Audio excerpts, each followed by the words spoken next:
Welcome to study with ज्ञान प्रकाश। खंड शिक्षा अधिकारी का ये मॉडल पेपर नंबर होगा 68। और आज के इस मॉडल पेपर में हम लोग भारतीय स्वतंत्रता संग्राम से संबंधित 25 बेहद महत्वपूर्ण प्रश्नों को डिस्कस करेंगे। सारे के सारे प्रश्न बहुत इंपॉर्टेंट हैं, इसलिए आप वीडियो को पूरा देखिएगा। चैनल पर अगर आप पहली बार आए हैं तो आपका बहुत बहुत स्वागत है। चैनल को सब्सक्राइब करिए और बेल आइकन को दबा लीजिए ताकि हर वीडियो का नोटिफिकेशन आपको भी मिलता रहे। तो चलिए शुरू करते हैं आज के इस मॉडल पेपर को।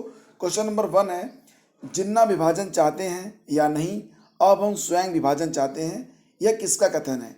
आपको दोस्तों 3 सेकंड मिलेगा। इन 3 सेकंड में अगर आप सही जवाब जानते हैं तो आप उसको बता सकते हैं, अन्यथा की स्थिति में आपको सही जवाब दिया जाएगा और ज़रूरत पड़ी तो उसकी डिटेलिंग भी आपको प्रोवाइड की जाएगी। तो पहला प्रश्न है और इस प्रश्न का सही जवाब है ऑप्शन बी, यानी कि यह कथन है सरदार वल्लभ भाई पटेल का। दोस्तों, अंतरिम सरकार के काल में मुस्लिम लीग द्वारा पैदा की हुई परेशानियों से खींचकर सरदार वल्लभ भाई पटेल ने यह स्टेटमेंट दिया था, जिन्ना विभाजन चाहते हैं या नहीं, अब हम स्वयं विभाजन चाहते हैं। तो ऑप्शन बी इसका सही जवाब है। अगला क्वेश्चन होगा, 1939 के कांग्रेस के त्रिपुरी अधिवेशन में सुभाष चंद्र बोस अध्यक्ष निर्वाचित हुए, लेकिन उन्होंने त्यागपत्र दे दिया और उनके बाद कौन अध्यक्ष बने। और दोस्तों, इस प्रश्न का सही जवाब होगा ऑप्शन सी, उनके बाद राजेंद्र प्रसाद बने थे अध्यक्ष। आपको बताना चाहेंगे कि जो पूरी कहानी है वो 1938 से शुरू होती है। 1938 में कांग्रेस का हरिपुरा अधिवेशन हुआ था और इस वार्षिक अधिवेशन के लिए सुभाष चंद्र बोस को कांग्रेस का अध्यक्ष बनाया गया था। हरिपुरा में कांग्रेस अधिवेशन के समय सुभाष चंद्र बोस ने जवाहरलाल नेहरू की अध्यक्षता में एक राष्ट्रीय योजना समिति की स्थापना की थी, जिसके सदस्यों में बिड़ला, लाला श्रीराम, विश्वेश्वरैया वगैरह शामिल थे। लेकिन 1939 के त्रिपुरी कांग्रेस के वार्षिक अधिवेशन में सुभाष चंद्र बोस दूसरी बार अध्यक्ष पद के लिए उम्मीदवार बने। वे गांधी के पसंद के उम्मीदवार पट्टाभी सीतारमैया को परास्त कर दूसरी बार अध्यक्ष चुने गए थे। गांधी जी ने पट्टाभी सीतारमैया की हार को अपनी हार बताया। तो चुनाव के बाद अधिवेशन में पारित प्रस्ताव द्वारा अध्यक्ष को गांधी जी की इच्छानुसार कार्य समिति के सदस्य नियुक्त करने को कहा गया, लेकिन गांधी ने कोई भी नाम सुझाने से इनकार कर दिया। अंततः सुभाष चंद्र बोस ने 1939 को कांग्रेस के अध्यक्ष पद से इस्तीफा दे दिया।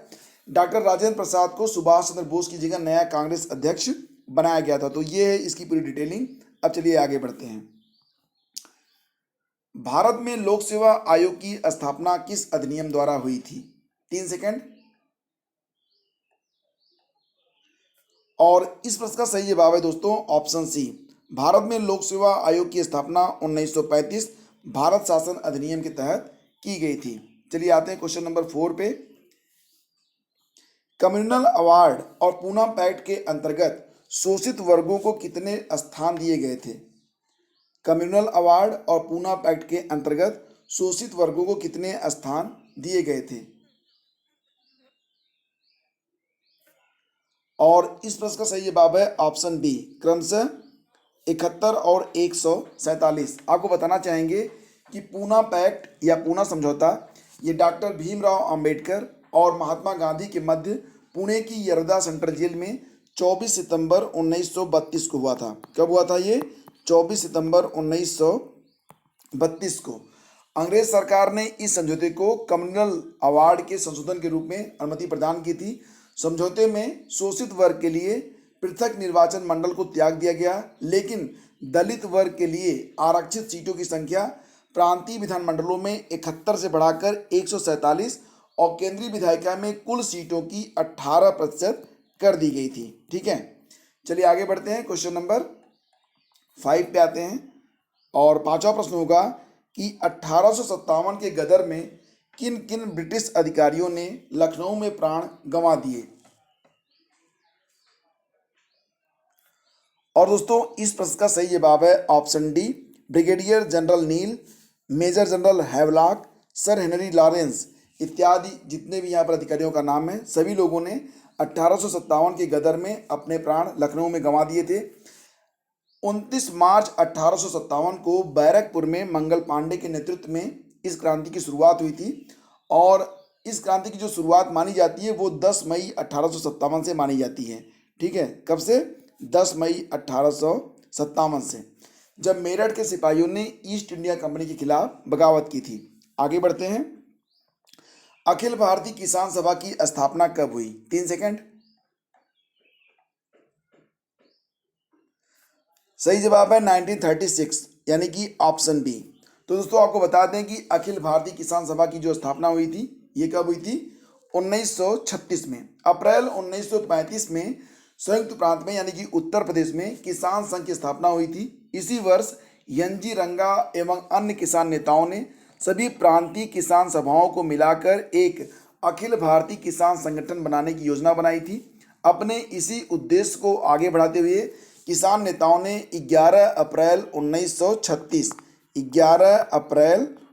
1936 को अखिल भारतीय किसान संगठन बनाने की योजना बनाई थी। अपने इसी उद्देश्य को आगे बढ़ाते हुए किसान नेताओं ने इसकी स्थापना की थी। स्वामी सहजानंद सरस्वती इसके अध्यक्ष बनाए गए थे। कौन बनाए गए थे अध्यक्ष? स्वामी सहजानंद सरस्वती। चलिए आगे बढ़ते हैं, क्वेश्चन नंबर 7 पे आते हैं। वह कौन सा बंगाली समाचार पत्र था जो 1878 में रातों रात एक पूर्ण रूपेण अंग्रेजी पत्रिका बन गया? और इस प्रश्न का सही जवाब है दोस्तों ऑप्शन सी, यानी कि अमृत बाजार पत्रिका। आपको यहाँ पर बताना चाहेंगे कि ये कदम इस बंगाली समाचार पत्र ने क्यों उठाया था, क्योंकि उस समय वर्नाक्यूलर प्रेस एक्ट लागू किया गया था। वर्नाक्यूलर प्रेस एक्ट ये कब लागू हुआ था? ये लागू हुआ था, कब लागू हुआ था? 1878 में। ठीक है, तो उसमें भारत के वायसराय कौन थे? उसमें भारत के वायसराय थे लॉर्ड लिट्टन। तो ये इंपॉर्टेंट फैक्ट है, इसके बारे में आप लोग याद रखिएगा। इसी क्रम में क्वेश्चन नंबर 8 पे आते हैं। तिलक ने यह घोषणा कब की कि स्वराज मेरा जन्मसिद्ध अधिकार है और मैं इसे लेकर ही रहूंगा? दोस्तों इस प्रश्न का सही जवाब है ऑप्शन बी, यानी कि तिलक ने घोषणा कब की थी? 1916 के लखनऊ अधिवेशन के दौरान। अब एक प्रश्न और यहाँ पर बनता है कि 1916 में जो कांग्रेस का लखनऊ अधिवेशन हुआ था, उसमें कांग्रेस के लखनऊ अधिवेशन की अध्यक्षता किसने की थी? अध्यक्ष कौन था? तो इस प्रश्न का सही जवाब क्या होगा? इस प्रश्न का सही जवाब होगा अंबिका चरण मजूमदार। ठीक है, तो ये आप जरूर याद रखना, अंबिका चरण मजूमदार ने 1916 लखनऊ अधिवेशन की अध्यक्षता की थी। इसी क्रम में Akhil Bharatiya trade union federation की स्थापना किसने की? Akhil Bharatiya trade union federation की स्थापना किसने की? और इस प्रश्न का सही जवाब है ऑप्शन सी, यानी कि एन.एम. जोशी ने की थी। कब की थी? 1929 में की थी। ठीक है, क्वेश्चन नंबर 10। कांग्रेस अधिवेशनों को शिक्षित भारतीयों के वार्षिक सम्मेलन की संज्ञा किसने दी थी? और इस प्रश्न का सही जवाब है दोस्तों option A, Lala Lajpat Rai. Question number 11। Congress के हरिपुरा सम्मेलन में सुभाष चंद्र बोस ने राष्ट्रीय योजना समिति बनाई थी, जिसके अध्यक्ष कौन बनाए गए थे? हरिपुरा सम्मेलन जिसके बारे में अभी भी मैंने आपको डिस्कस किया था, ये सम्मेलन कब हुआ था? ये सम्मेलन हुआ था, जी हाँ दोस्तों, 1938 में हुआ था। त्रिपुरी सम्मेलन से एक वर्ष पूर्व 1938 में। और उस दौरान सुभाष चंद्र बोस ने जो राष्ट्रीय योजना समिति बनाई थी, उसके अध्यक्ष बनाए गए थे Jawaharlal Nehru. Question number 12। British प्रधानमंत्री एटली ने किस तिथि को यह घोषणा की थी कि अंग्रेज जून 1948 से पहले ही उत्तरदायी लोगों को सत्ता हस्तांतरित करने के बाद भारत छोड़ देंगे? 4 विकल्प हैं और इसका सही विकल्प है ऑप्शन बी। 20 फरवरी 1947 को यह घोषणा ब्रिटिश प्रधानमंत्री एटली ने की थी कि अंग्रेज जून 1948 से पहले ही उत्तरदायी लोगों को सत्ता हस्तांतरित करने के बाद भारत छोड़ देंगे। लेकिन उन्होंने कुछ ही महीने में, यानी कि 20 फरवरी को घोषणा होती है और 15 अगस्त को उन्होंने भारत छोड़ दिया था। अगला प्रश्न है, कैबिनेट मिशन के सदस्यों में कौन कौन शामिल था?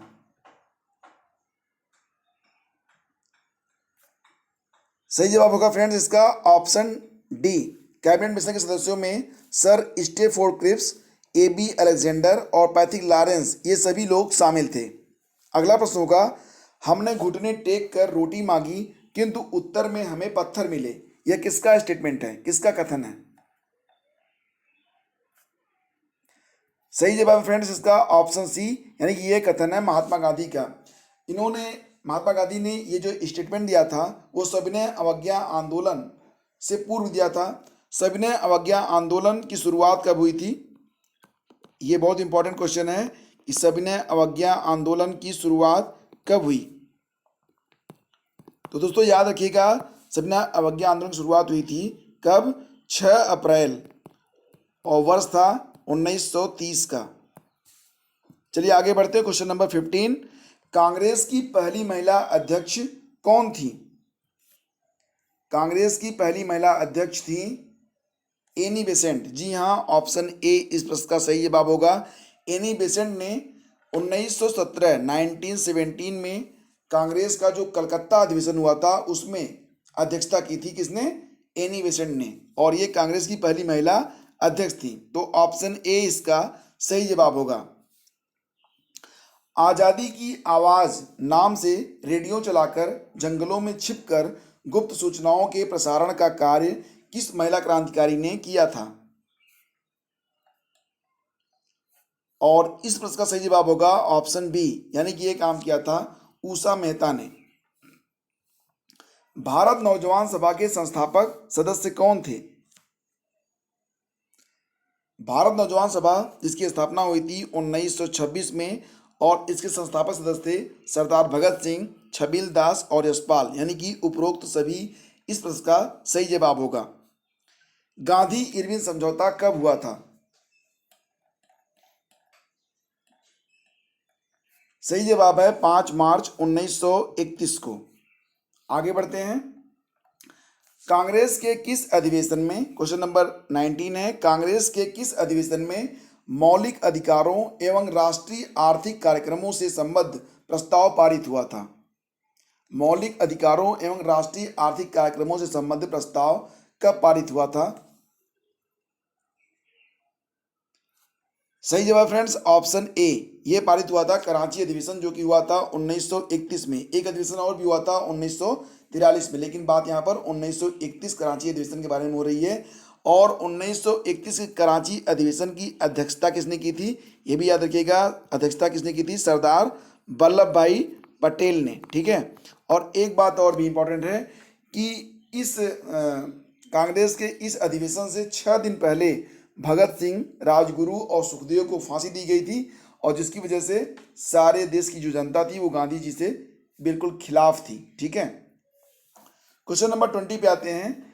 किस अधिनियम द्वारा प्रांतों से द्वैत शासन समाप्त कर केंद्र में द्वैत शासन लागू किया गया? बहुत इंपॉर्टेंट क्वेश्चन है, बहुत बार रिपीट हुआ है। सही जवाब दोस्तों रट लीजिएगा, ऑप्शन सी होगा। यह है 1935 का भारत शासन अधिनियम, और इस अधिनियम का भारतीय संविधान पर भी बहुत गहरी छाप है। किस अधिनियम द्वारा बर्मा को भारत से अलग कर दिया गया तथा 2 नए प्रांतों सिंध व उड़ीसा का गठन किया गया था? और इस प्रश्न का भी सही जवाब है ऑप्शन सी, यानी कि 1935 भारत शासन अधिनियम के द्वारा बर्मा को भारत से अलग कर 2 नए प्रांत सिंध और उड़ीसा का गठन किया गया था। माउंटबेटन योजना के आधार पर ब्रिटिश संसद ने भारतीय स्वतंत्रता अधिनियम 1947 पारित किया था कब? माउंटबेटन योजना के आधार पर ब्रिटिश संसद ने भारतीय स्वतंत्रता अधिनियम 1947 कब पारित किया था?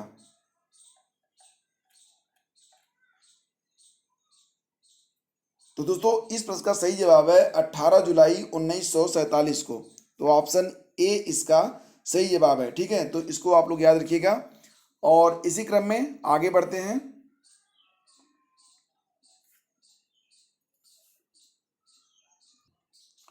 अट्ठारह जुलाई 1947, यानी कि विकल्प ए इसका सही जवाब है।